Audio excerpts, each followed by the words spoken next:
Ji-won Park stood in front of her small bathroom mirror, smoothing down the fabric of her navy blue dress. The dress was 10 years old, bought for her husband's company dinner back when life was different, back when he was still alive. The color had faded slightly and the style was no longer modern, but it was the best thing she owned. Tonight was special. Tonight she would attend the town fundraiser gala as a guest, not as the woman who cleaned the floors. Her daughter Min Seo appeared in the doorway, holding a small tube of lipstick. "Mom, wear this. You look beautiful." Ji-won smiled and took the lipstick. Min Seo was 16 now, almost a young woman. 3 years had passed since the accident that took her husband. 3 years of working double shifts at the Riverside Community Center, mopping floors and cleaning bathrooms to keep food on the table. 3 years of wearing the same old clothes and counting every dollar. "Are you sure you don't want to come with me?" Ji-won asked, applying the lipstick carefully. Min Seo shook her head. "I have homework, but I'll walk you there. I want to see you go in looking like the queen you are." Ji-won laughed softly. Her daughter always knew how to lift her spirits. They left their small apartment together, walking the 6 blocks to the community center. The evening air was cool, and Ji-won could see other people heading in the same direction. Women in expensive dresses and men in sharp suits. She recognized many of them. She had cleaned their offices, scrubbed their meeting rooms, emptied their trash bins. "You belong there just as much as they do," Min Seo said, as if reading her mother's thoughts. "You work harder than any of them." When they reached the community center, Ji-won stopped to look at the building. She knew every corner of this place. She knew which window always stuck, which bathroom door squeaked, where the leak in the roof dripped when it rained. For 15 years, this building had been her second home. Tonight, she would enter through the front door as a guest, not through the back entrance where the cleaning supplies were stored. "I'll wait across the street," Min Seo said, giving her mother's hand a squeeze. "Go on, show them who you are." Ji-won walked toward the entrance, her heart beating faster with each step. The front doors were decorated with flowers and lights. Music floated out into the evening. Through the glass, she could see people laughing, holding wine glasses, enjoying themselves.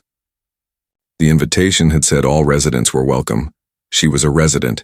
She had every right to be there. She reached for the door handle just as a man's voice cut through the air. "Excuse me, this is a private event." Ji-won turned to see Robert Morrison, the head of the town council. He was a tall man with silver hair and expensive clothes. His wife Catherine stood beside him, wearing a dress that probably cost more than Ji-won made in 3 months. They both looked at her with expressions she had seen before. The look that said she didn't belong.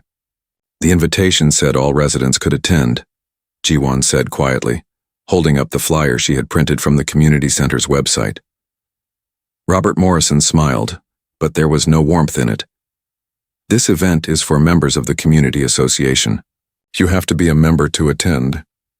"The flyer doesn't say that," Ji-won replied, her voice steady despite the fear growing in her chest. "It says open to all residents." Catherine Morrison stepped forward, looking Ji-won up and down. Her eyes lingered on the old dress, the worn shoes, the simple purse. "I think there's been a misunderstanding. This is a formal fundraiser. It's $50 per person at the door." Ji-won reached into her purse and pulled out 3 $20 bills. She had been saving for this night, putting aside a few dollars each week. "I have the money." Robert Morrison's face hardened. "Catherine, call security. I think we have someone trying to crash our event." "Wait, I'm not crashing anything," Ji-won said, her voice rising slightly. People near the entrance had stopped talking and were watching now. "I work here. I've worked here for 15 years. I'm a resident of this town. I have every right to attend." A security guard appeared, a young man named Tommy who always said hello to Ji-won when she was cleaning. He looked uncomfortable as Robert Morrison pointed at her.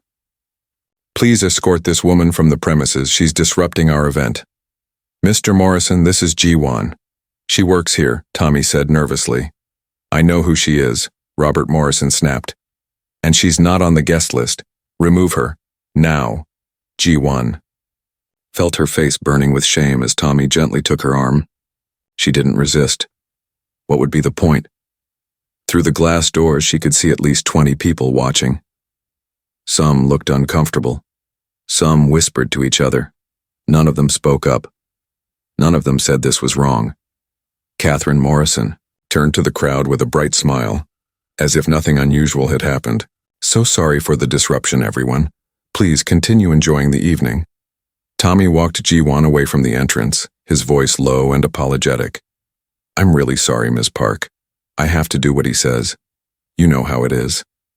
"I know," Ji-won said quietly.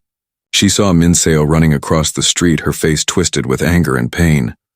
"Mom, that's not right. You paid. You had every right to be there." Ji-won pulled her daughter close, feeling tears threatening to spill. Not here. Not in front of all these people. She would not give them the satisfaction of seeing her cry. "Let's go home, Min Seo." "No. This is wrong. You should go back there and make them let you in." "Min Seo, please. Let's just go home." They walked back the way they had come, mother and daughter. While the sounds of music and laughter faded behind them, Ji-won could feel eyes watching them from the community center windows. She kept her head up, her shoulders straight.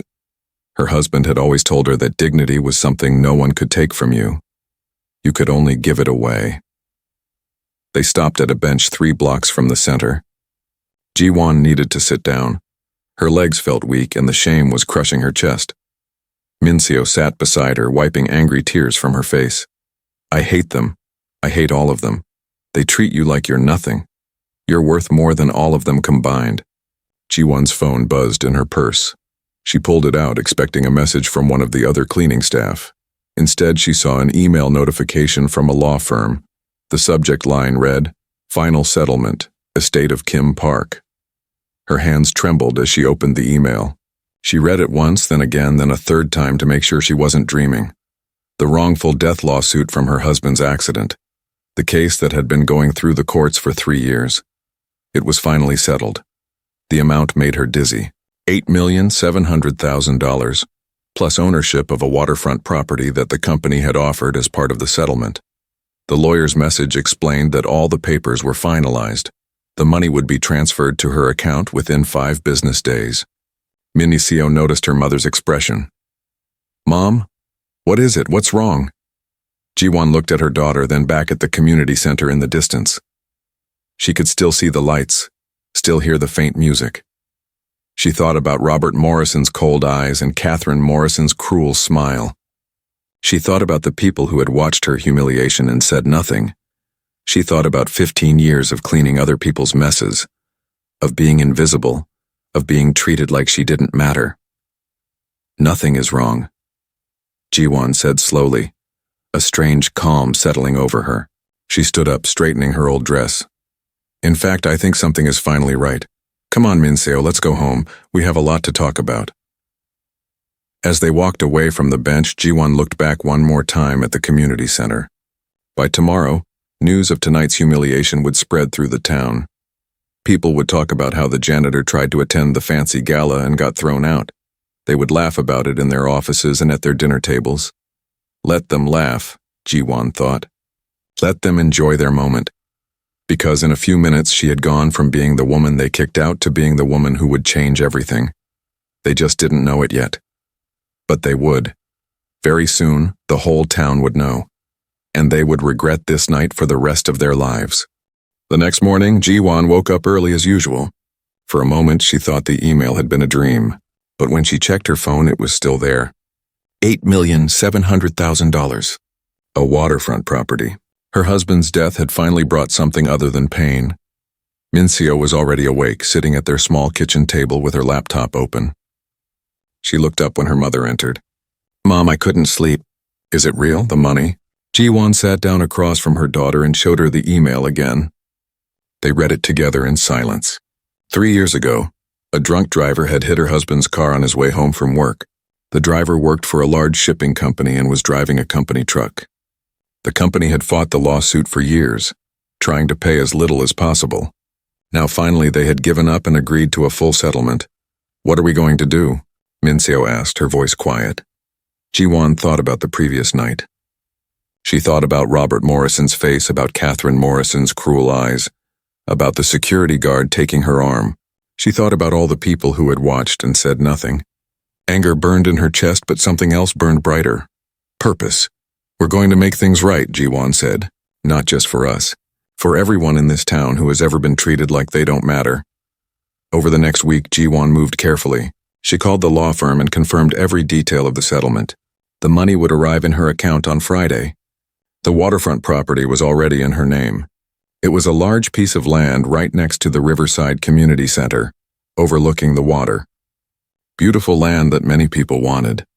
She took 2 personal days from work, telling her supervisor she was sick. Instead, she met with lawyers and accountants. She learned about taxes and investments.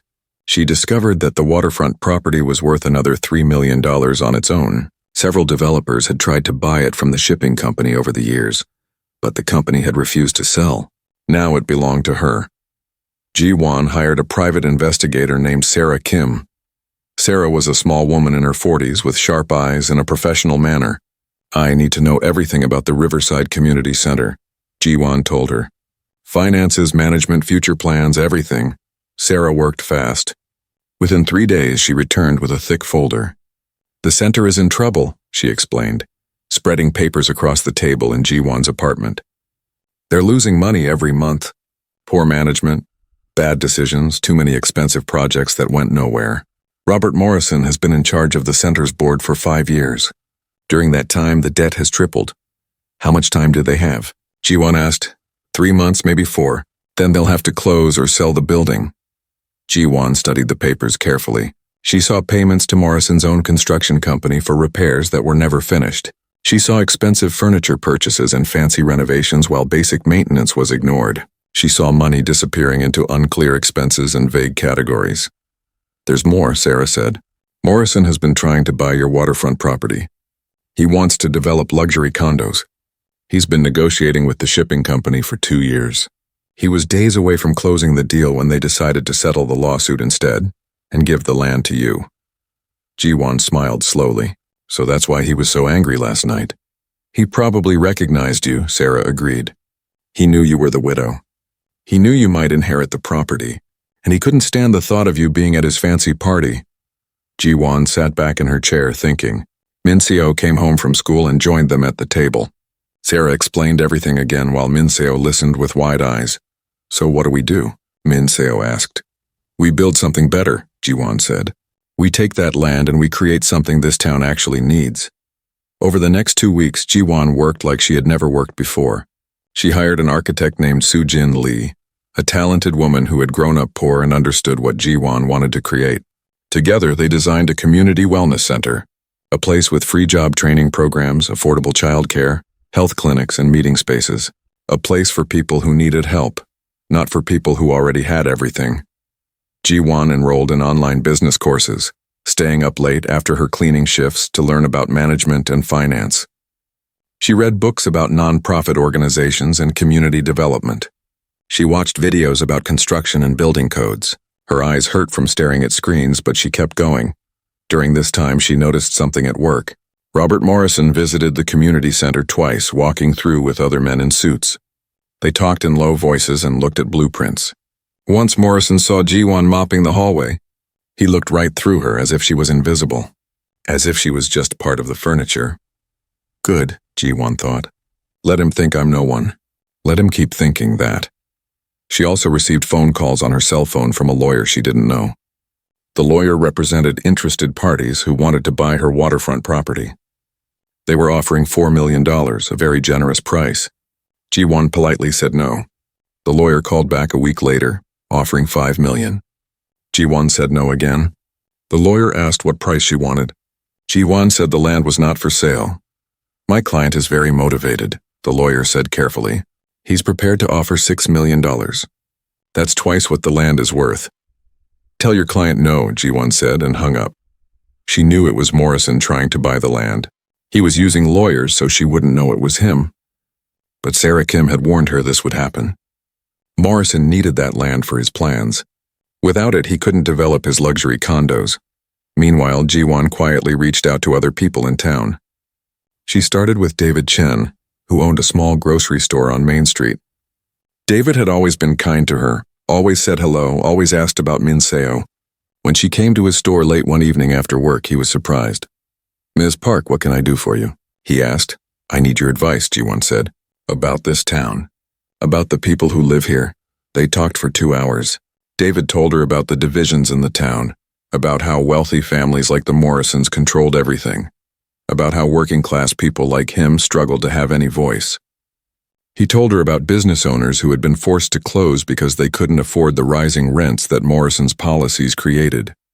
He told her about families who had left town because they couldn't afford to live there anymore. "Something needs to change," David said. "But people like Morrison have all the power. People like us just try to survive. What if that changed?" Ji-won asked quietly. "What if someone stood up to them?" David looked at her carefully. "That's dangerous, Ms. Park. These people don't like being challenged. They'll crush anyone who tries." "What if they can't crush her?" Ji-won asked. "What if she has resources they don't know about?" She told him everything. About the settlement, about the property, about her plans. David's eyes grew wider and wider as he listened. When she finished, he sat back in his chair and laughed. Not a mean laugh, but a laugh of pure joy and disbelief. "Ms. Park, you're about to shake this whole town up," he said. "And I want to help. Whatever you need." Through David, Ji-won met other people. Small business owners, teachers, nurses, construction workers. People who had lived in this town their whole lives but felt like they had no voice. People who were tired of being invisible. One by one, they joined her cause. Not for revenge, not to hurt anyone, but to build something better. Ji-won also spent time with Min Seo, explaining everything that was happening. "Are you scared?" Min Seo asked one night. "Yes," Ji-won admitted. "But your father always said that courage isn't about not being scared. It's about doing what's right even when you're scared. What will people say when they find out?" Min Seo asked. "They'll say a lot of things. Some will be angry. Some will be happy. Some won't know what to think. What about the kids at school? What about the people who laughed at us?" Ji-won took her daughter's hand. "Let them laugh. Let them think whatever they want. We know the truth. We know what we're doing and why. That's all that matters." The monthly town council meeting was scheduled for next week.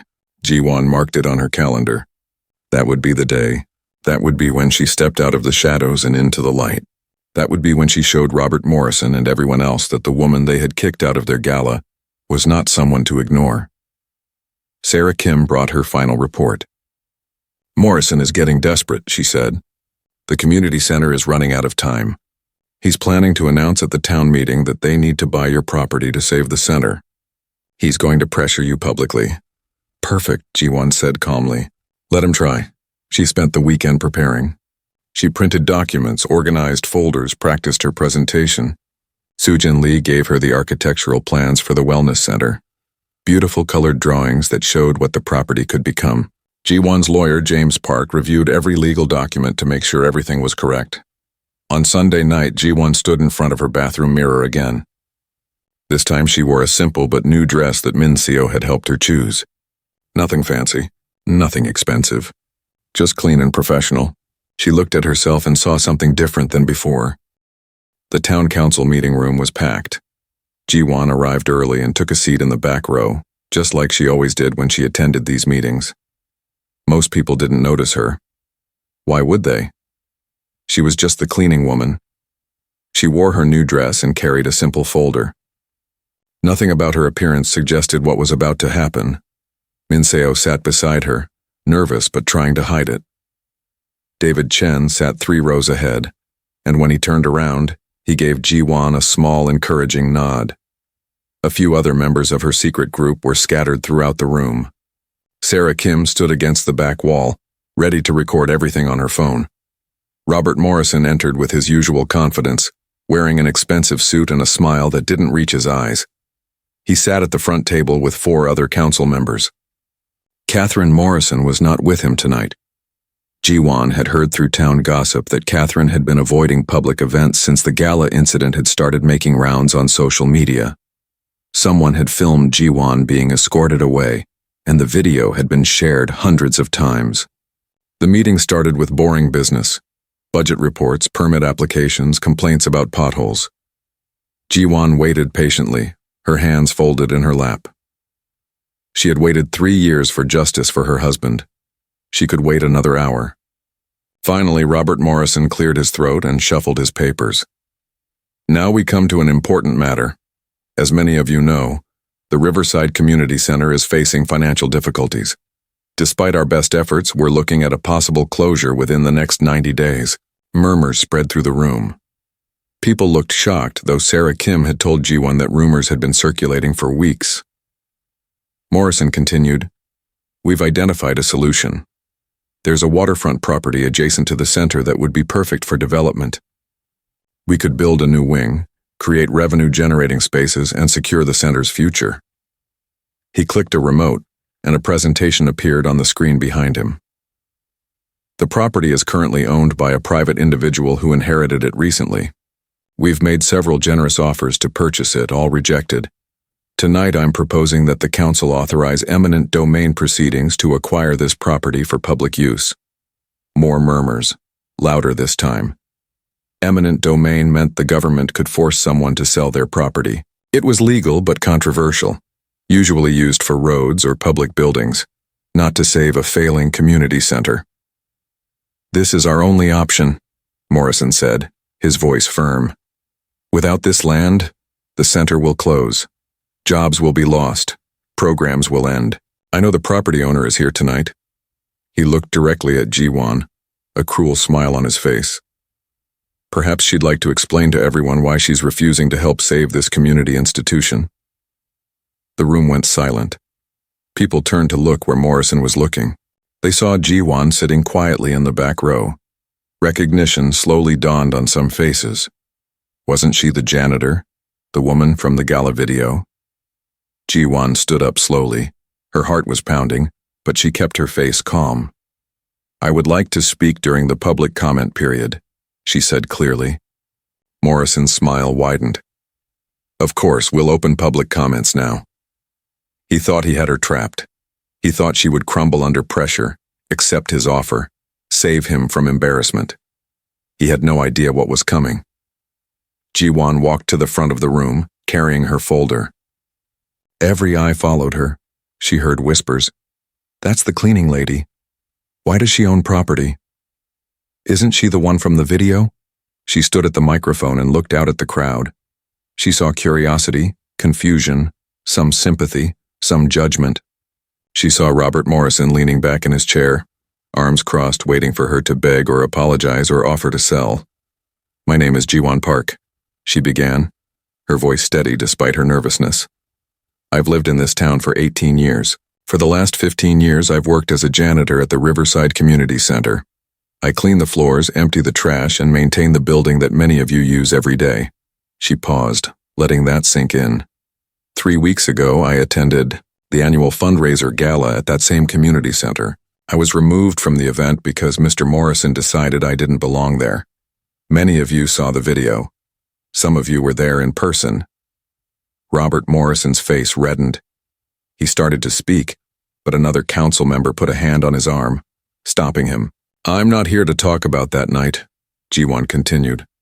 "I'm here to talk about the waterfront property Mr. Morrison mentioned. He's correct that I own it. I inherited it as part of a wrongful death settlement. My husband was killed by a drunk driver 3 years ago. The driver worked for a shipping company. After 3 years of legal battles, they finally settled. They gave me money and that piece of land." She opened her folder and pulled out the first document.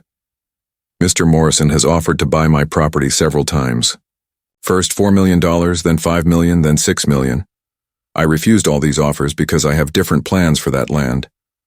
Ji-won pulled out a large folded paper and unfolded it carefully.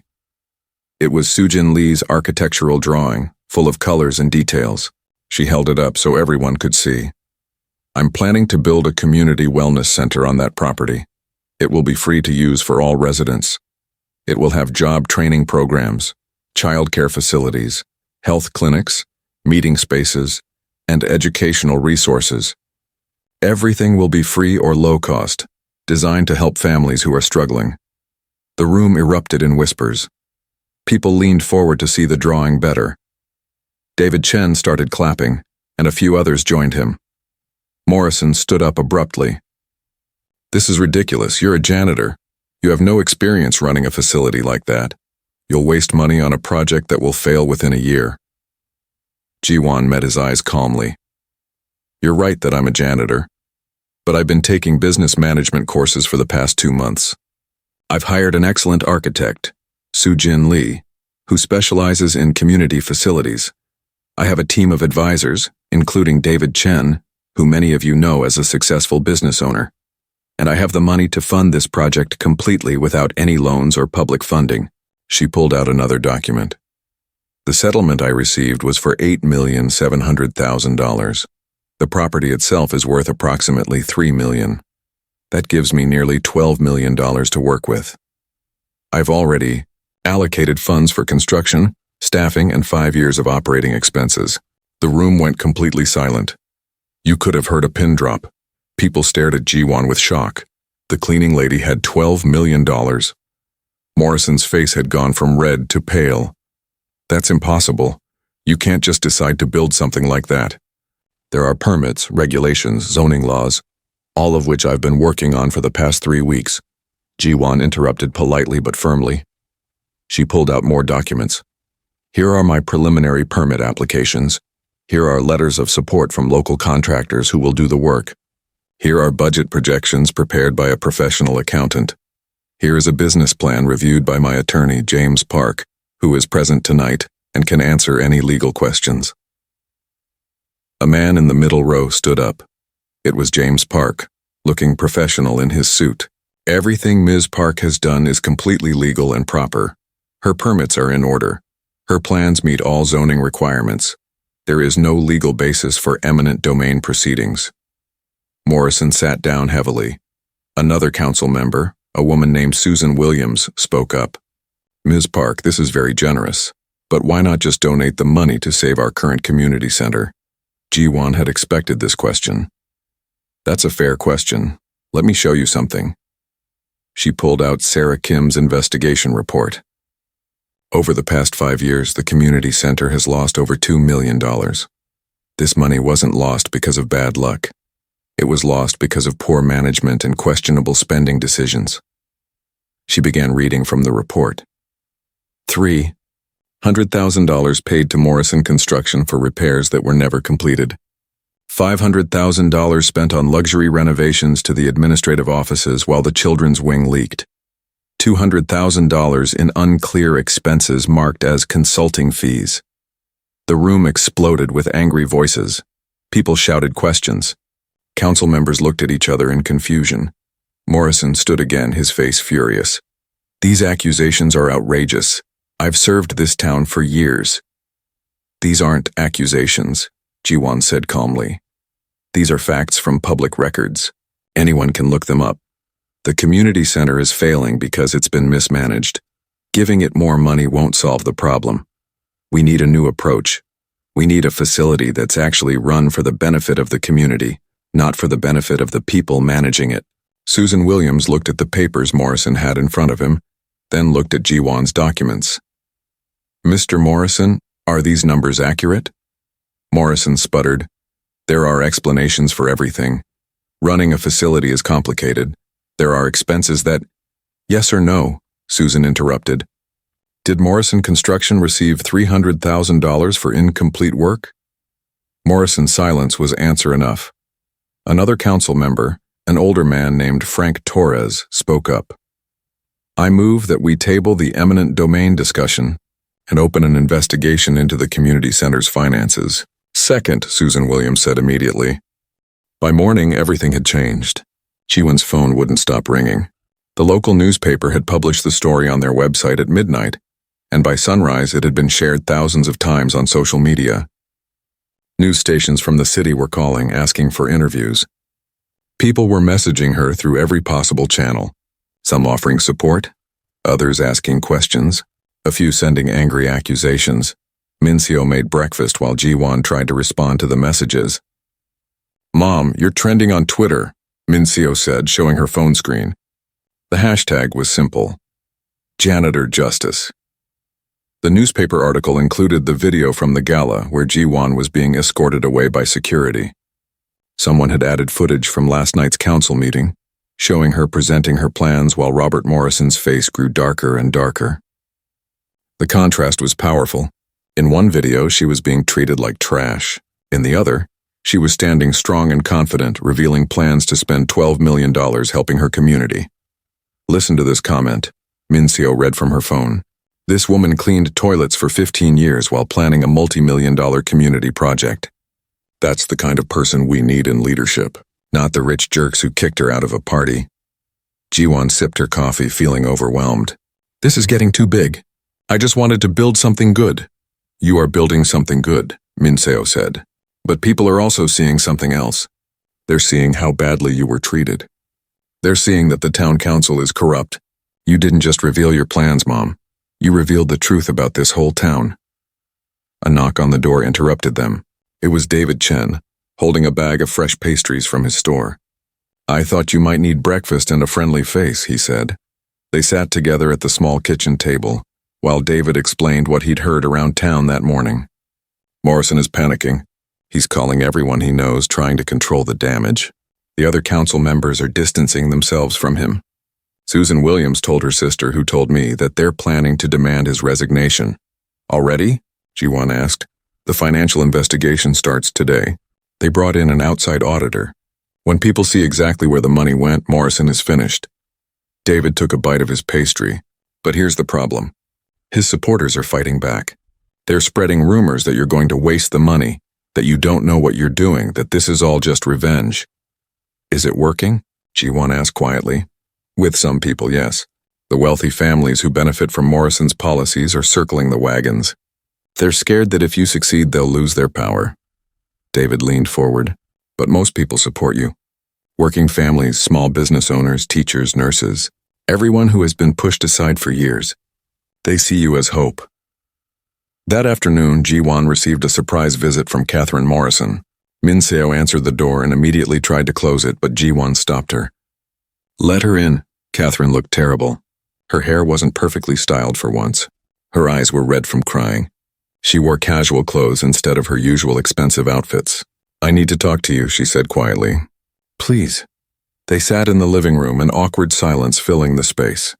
Finally, Catherine spoke. I came to apologize. For the gala. For how we treated you. It was cruel and wrong. Yes, it was, Jiwon agreed, not making it easier for her. Catherine twisted her hands together. You have to understand, I was raised a certain way. My parents taught me that there were people who mattered and people who didn't. People who belonged and people who didn't. I never questioned it. I just accepted that was how the world worked. And now, Jiwon asked, now I see how wrong that was. The video, the comments online, seeing what you're planning to do with your money while Robert was stealing from the community center. Catherine's voice broke. I've been married to him for 23 years and I never saw what he really was. Or maybe I did see but chose to ignore it. Mincio sat on the couch, arms crossed, glaring at Catherine. Jiwon put a hand on her daughter's knee, a silent request for patience. I'm separating from Robert, Catherine continued. I moved in with my sister yesterday. My lawyer is filing papers today. But before I do anything else, I needed to apologize to you. You didn't deserve what we did to you. I'm sorry. Jiwon studied Catherine's face, looking for signs of manipulation or false sincerity. She saw only genuine pain and regret. I accept your apology, she said finally. But that doesn't mean we're friends. You hurt me badly. You humiliated me in front of the whole town. I know, Catherine whispered. I don't expect friendship. I just needed you to know that I'm sorry. And I want to help. I still have connections in this town. I can help you with your project, talk to people, raise support. Why would you do that? Mincio asked suspiciously. Catherine looked at the young girl. Because it's the right thing to do. And because I need to start making up for all the wrong things I've done. After Catherine left, Mincio turned to her mother. Do you trust her? Not yet, Jiwon admitted. But maybe someday. People can change. At least I hope they can. The next few weeks were chaos. The financial audit of the community center revealed exactly what Sarah Kim had found and worse. Robert Morrison had been taking money for years, hiding it through his construction company and fake consulting fees. The total amount stolen was over $3 million. Criminal charges were filed. Morrison's face was all over the news, but now he was the villain, not the respected town leader. His supporters tried to defend him at first, but the evidence was overwhelming. One by one, they backed away. Some apologized publicly. Others quietly stopped talking about it. A few remained loyal, insisting that Morrison was being unfairly targeted, but their voices grew quieter as more evidence came out. Meanwhile, Jiwon's project moved forward. She met with contractors, finalized permits, and worked with Soo-jin Lee on every detail of the design. The groundbreaking ceremony was scheduled for 6 weeks away. The local newspaper wanted to cover it. News stations were planning to attend. What had started as a personal project had become a symbol of community change. But not everyone was happy. One evening, Jiwon came home to find spray paint on her apartment building wall. The words were cruel. Gold digger. Fake. Leave our town. She stood staring at the words, feeling the old shame trying to creep back in. David Chen appeared with paint and brushes. I saw it on my way to your place. Come on, let's cover it up. As they painted over the hateful words, more neighbors appeared to help. People Jiwon barely knew brought supplies and offered support. Don't let them win, an elderly woman said, patting Jiwon's shoulder. You're doing good work. Some people just hate seeing others succeed. Minseo struggled at school. The kids were divided. Some thought her mother was a hero. Others, children of wealthy families, repeated what their parents said at home. That Jiwon was unqualified, that she would fail, that she was doing this for attention. One boy pushed Minseo in the hallway, calling her mother a fraud. Minseo pushed him back and both got sent to the principal's office. Jiwon picked her daughter up from school early. I'm sorry, Mom, Minseo said, crying. I know I shouldn't have pushed him, but I couldn't let him talk about you that way. I understand, Jiwon said, pulling her daughter close. But we can't fight everyone who says mean things. We have to be better than that. We prove them wrong by succeeding, not by fighting. It's so hard, Minseo sobbed. They act like we don't deserve this. Like we should still be poor and invisible. I know, baby. But this is the price of standing up. When you challenge the way things are, people get angry. The people who benefit from the old system fight the hardest to keep it. That night, Jiwon received an email from Robert Morrison's lawyer. It was a lawsuit, claiming that Jiwon had slandered Morrison at the town council meeting, damaged his reputation, and caused him financial harm. They were demanding $5 million in damages. James Park laughed when Jiwon forwarded him the lawsuit. This is desperation. Everything you said was true and backed by documents. This case will be dismissed in 5 minutes. He's just trying to intimidate you. Is it working? Jiwon asked. Should it be? Jiwon thought about her husband. She thought about 3 years of struggling alone. She thought about 15 years of cleaning other people's messes. She thought about being escorted out of the gala while people watched and did nothing. No, she said firmly. It's not working. File whatever response you need to file. I'm not backing down. The lawsuit made news, which only made Morrison look worse. People saw it for what it was. A powerful man trying to bully a widow who had dared to stand up to him. Support for Jiwon grew even stronger. A local group started a fundraiser to help with legal fees, even though Jiwon didn't need the money. She asked them to donate to a local food bank instead. Susan Williams called Jiwon one evening. I want you to know that the town council is going to formally apologize for what happened at the gala. We're also implementing new anti-discrimination policies. What Robert did to you should never happen again. Thank you, Jiwon said. But policies only work if people follow them. You're right. That's why I'm also calling to ask if you'd consider joining the town council. 6 months had passed since the town council meeting that changed everything. Jiwon stood at the edge of her waterfront property, watching construction crews work on the wellness center. The building was taking shape now, rising from the ground like something alive. Steel beams formed the skeleton. Walls were going up. Windows were being installed. Every day brought visible progress. Soo-jin Lee stood beside her, holding blueprints and pointing to different sections. The childcare wing will be finished first. We're ahead of schedule there. The job training center and health clinic should be done by next month. The whole building will be ready for opening in 3 months. Jiwon could hardly believe it. What had started as an idea in her mind was becoming real. She could see the classrooms where people would learn new skills. She could imagine the clinic where families would get health care. She could picture the childcare rooms full of laughing children while their parents worked or studied. Thank you for making this happen, Jiwon said to Soo-jin. The architect smiled. You made it happen. I just drew the pictures. You had the vision and the courage to make it real. The groundbreaking ceremony had been 3 months ago, and Jiwon still remembered every moment. Hundreds of people had attended. News cameras had recorded everything.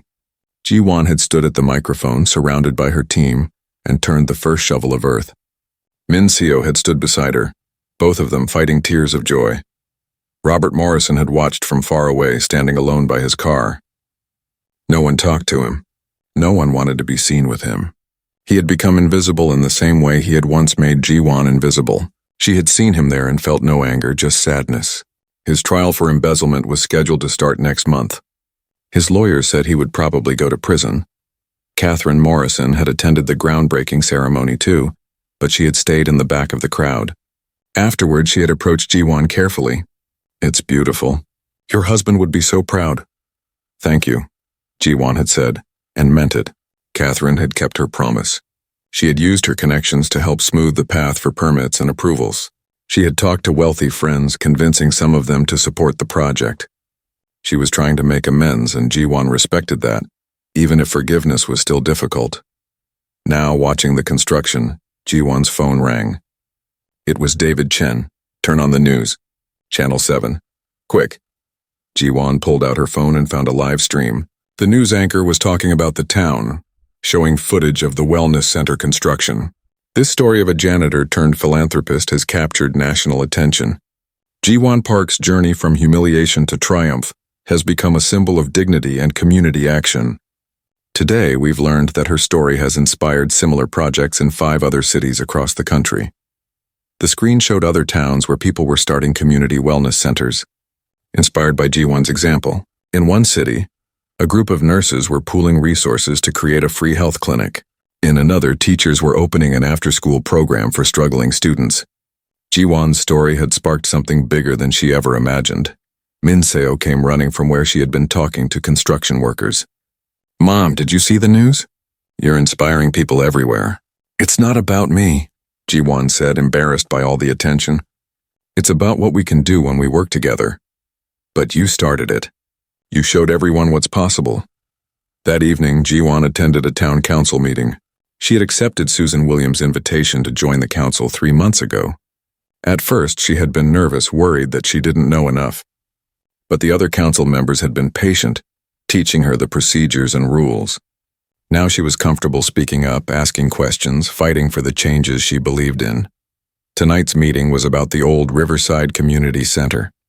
With Morrison gone and the financial mess cleaned up, they had to decide what to do with the building. Some wanted to sell it, others wanted to demolish it. Jiwon had a different idea.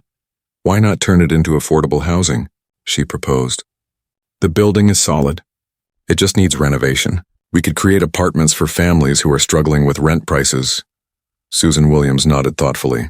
"That's an interesting idea. How would we fund it?" "I'd be willing to contribute," Jiwon said.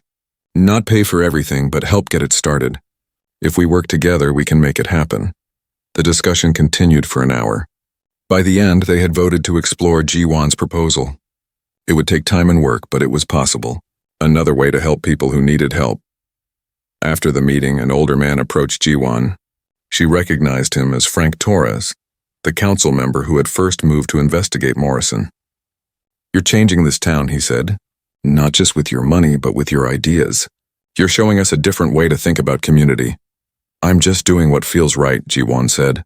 "That's exactly why it's working." At home that night, Jiwon and Min Seo sat together reviewing college applications. Min Seo was a senior now, preparing to graduate in a few months. She had excellent grades and strong recommendations. Several universities had already accepted her. "I don't know where to go," Min Seo admitted. "Part of me wants to stay here, close to home, close to you, but part of me wants to go far away, experience something new." "Go far away," Jiwon said without hesitation. "See the world. Learn new things. You can always come home, but you might never get another chance to explore." "But who will take care of you?" Jiwon laughed. "I'm 42, not 82. I can take care of myself. Besides, you've seen me these past months. I'm doing pretty well." "You're doing amazing," Min Seo corrected. "I'm so proud of you, Mom. I tell everyone about you. My friends think you're like a superhero." "I'm not a superhero. I'm just a woman who got tired of being invisible. That's what makes you a superhero. You didn't have special powers. You just had courage. The next week brought another surprise. Ji-won received a letter from a documentary filmmaker named Marcus Johnson.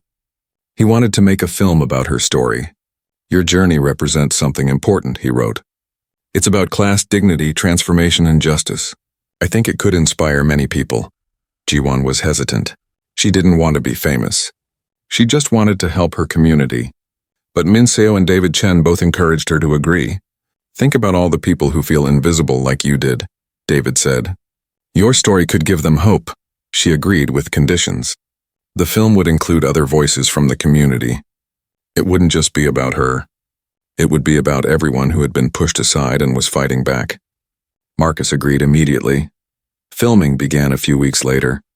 Camera crews followed Ji-won through her days. They filmed her at construction sites, at council meetings, at David's grocery store, talking with neighbors. They interviewed Min Seo, David, Susan Williams, Soo Jin Lee, and dozens of community members. Even Catherine Morrison agreed to be interviewed, talking honestly about her mistakes and her journey toward being better. They wanted to interview Robert Morrison too, but he refused. His lawyer said he wouldn't speak to anyone while his criminal case was pending. Ji-won was relieved. She didn't want the documentary to be about revenge or his downfall. She wanted it to be about building something new.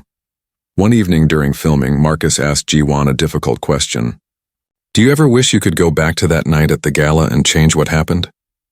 Ji-won thought carefully before answering. Part of me wishes I had been treated with respect that night.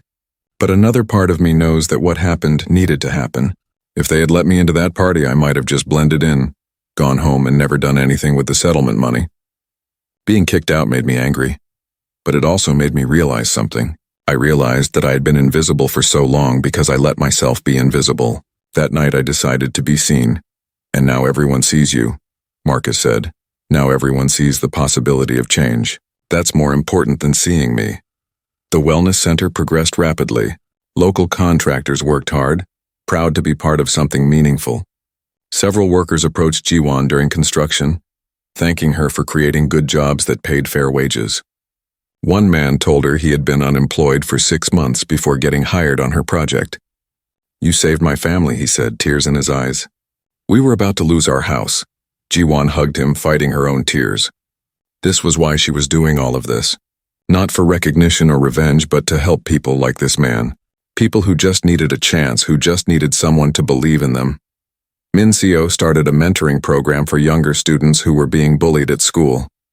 She worked with the school counselor to create a safe space where kids could talk about their experiences. Twice a week, she met with small groups, sharing her own story of being bullied and how she learned to stand up for herself without becoming cruel to others.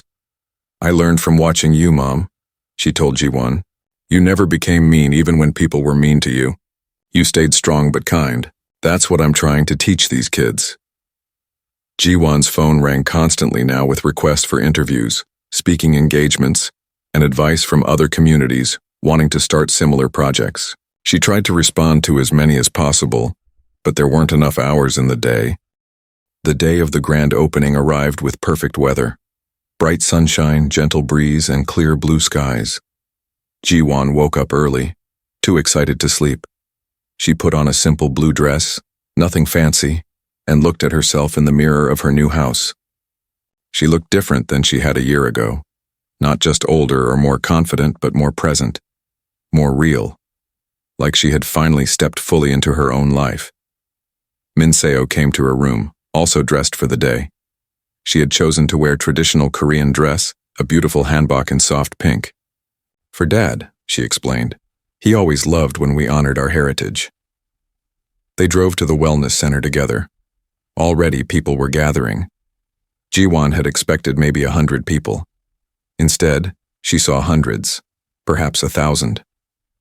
They filled the parking lot, spilled onto the grass, lined the street. Families with children, elderly couples, young professionals, workers in uniforms. A cross-section of the entire community. David Chen stood near the entrance, directing volunteers. When he saw Ji-won, his face broke into a huge smile. Look at this, look at what you've created. We created, Ji-won corrected. I couldn't have done any of this without you and everyone else who helped. The ceremony began at 10 o'clock. A small stage had been set up outside the main entrance. Susan Williams spoke first, representing the town council. She talked about transformation and community, about learning from mistakes and building something better. She thanked Jiwon for her vision and generosity. Then Soo-Jin Lee spoke about the design of the building, how every detail was chosen to welcome people, to make them feel valued and respected. She talked about accessibility, sustainability, and creating spaces that would serve the community for generations. David Chen spoke about hope, about how one person's courage had inspired an entire town to examine itself and choose to be better. He thanked Jiwon for showing them a different path forward. Finally, it was Jiwon's turn. She walked to the microphone, looking out at the crowd. So many faces, some familiar, some new. She saw Catherine Morrison standing in the middle of the crowd, clapping along with everyone else. She saw former co-workers from her cleaning job. She saw council members, business owners, teachers, nurses, construction workers. She saw the diverse, complicated, beautiful community she called home. "I don't have a prepared speech," Jiwon began, her voice shaking slightly. "I'm not good at fancy words, but I want to tell you what this place means to me. 3 years ago, I lost my husband in a terrible accident. I spent 3 years struggling, working hard, trying to take care of my daughter and keep going. I was invisible to most of you. I cleaned your offices and your bathrooms. I mopped your floors. I emptied your trash. Most of you never looked at me. That was okay, I understood. I was just doing my job." She paused, gathering her thoughts. Then, a year ago, something happened that changed everything. I tried to attend a community event, and I was told I didn't belong there. I was removed from a building where I had worked for 15 years. I sat outside on a bench feeling ashamed and small, wondering if maybe they were right. Maybe I didn't belong. The crowd was silent, listening to every word. But then I got an email that changed my life. The lawsuit for my husband's accident was settled. I received money, a lot of money. Enough money to live comfortably for the rest of my life without working another day. And I had a choice. I could use that money for myself, or I could use it for something bigger. Jiwon looked at Min Seo, who was standing beside the stage, tears streaming down her face. My daughter asked me what we were going to do, and I realized something. The best way to honor my husband's memory wasn't to buy nice things or live in a big house. The best way was to help other people, to create something that would make our community better, to show dignity to people who, like me, had been invisible for too long. She gestured to the building behind her. This wellness center isn't just a building. It's a promise. A promise that everyone in this community matters, that everyone deserves access to childcare, healthcare, education, and opportunity, that your job or your bank account doesn't determine your value as a human being. This center is free to everyone. No one will be turned away. No one will be made to feel small. The crowd erupted in applause. Jiwon waited for it to quiet down before continuing. "I want to thank everyone who helped make this possible. The architects, contractors, volunteers, and council members who believed in this vision. I want to thank David Chen, who was one of the first to support me. I want to thank my daughter, Min Seo, who gave me the courage to keep going when things got hard." She took a deep breath. "I also want to say something about forgiveness. What happened to me a year ago was painful. It was wrong. But I'm not going to spend my life being angry about it. Anger doesn't build anything. Kindness builds. Love builds. Hope builds. So today, as we open this center, I want to invite everyone to be part of building something better. Not just this building, but a better community, where everyone feels welcome and valued." More applause, louder this time. Ji-won stepped back as volunteers prepared to cut the ribbon across the front doors. Min Seo joined her mother on stage, holding one side of a large pair of scissors. Together they cut the ribbon and the doors opened. People poured into the building, exploring every room. Children ran to the childcare area, delighted by the toys and books. Adults examined the job training equipment, the computer labs, the community kitchen. Several people approached the health clinic staff, asking about services. It was exactly what Jiwon had hoped for, a space that immediately felt alive with purpose and possibility. Throughout the day, people came to thank Jiwon personally. Some brought small gifts, homemade food, or handwritten notes. One elderly woman hugged her and said, "You've given us hope. Thank you for not giving up on this town." A young mother with 2 small children approached, crying. "I lost my job 3 months ago. I couldn't afford childcare, so I couldn't look for work. I didn't know what to do. This place is going to save my life." These moments made everything worthwhile. Every struggle, every criticism, every moment of doubt. It all faded away when Jiwon saw the real impact of what had been created. As the afternoon wore on, Jiwon noticed a figure standing alone near the edge of the property. Robert Morrison. He looked different than she remembered. Thinner, older, defeated. He wore simple clothes instead of an expensive suit. His trial had ended 2 weeks ago. He had been sentenced to 5 years in prison for embezzlement. He would report to begin his sentence in 3 days. Jiwon walked over to him, curious why he had come. They stood in awkward silence for a moment before Morrison spoke. "I shouldn't be here. I just wanted to see it. To see what you built." "You're welcome to look around," Jiwon said quietly. Morrison shook his head. "I don't belong here. I destroyed things while you built them. I took while you gave. I made people feel small while you're making them feel valued."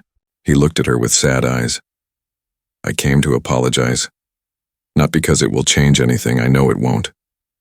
But because you deserve to hear it. What I did to you at that gala was cruel.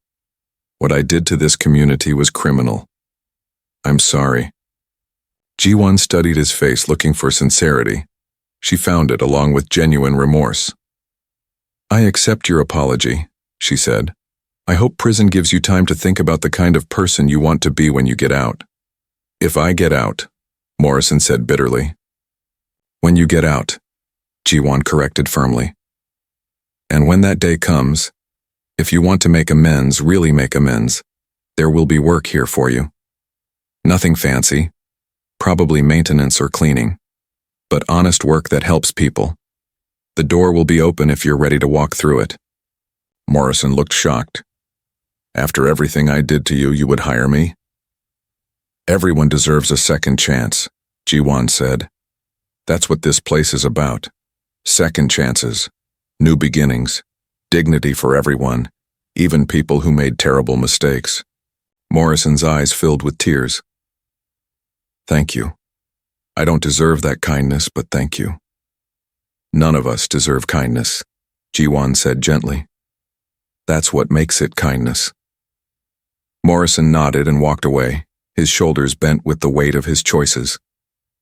Jiwon watched him go, feeling no satisfaction in his downfall, only sadness for wasted potential and lost years. Catherine Morrison approached from another direction. She had seen the exchange from a distance. "That was gracious of you," she said. "More gracious than he deserves." "Maybe," Jiwon agreed. "But grace isn't about what people deserve. It's about who we choose to be." Catherine smiled, a real smile without pretension. "You're teaching this whole town how to be better people, including me." As the sun began to set, the crowd slowly dispersed. Families took brochures about programs and services. People signed up for classes and workshops. The staff, all hired from the local community, looked energized and purposeful. The building hummed with life and possibility.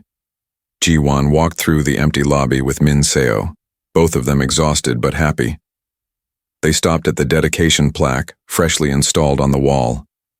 "In memory of Kim Park, who believed everyone deserves dignity and respect."